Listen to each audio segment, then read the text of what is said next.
Вашите приятели също ли са милионери или имате и абсолютно нормални хора около вас? Ще бъдеш много разочарована в момента. Най-добрият ми приятел е безработен. Да, изказва Георги Миховски от град Смолян.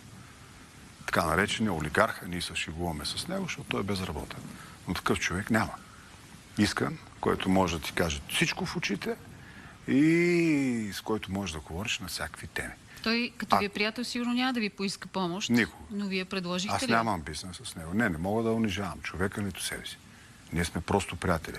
Останалите ми приятелства са, да, хора сериозни, доказани, богати. Не съм им гледал в... Имате ли такива, които ходят с кортежи от мутри, с охранители? Познавам около себе такива си? хора, но избягвам да поддържам много близки комуникации с тях.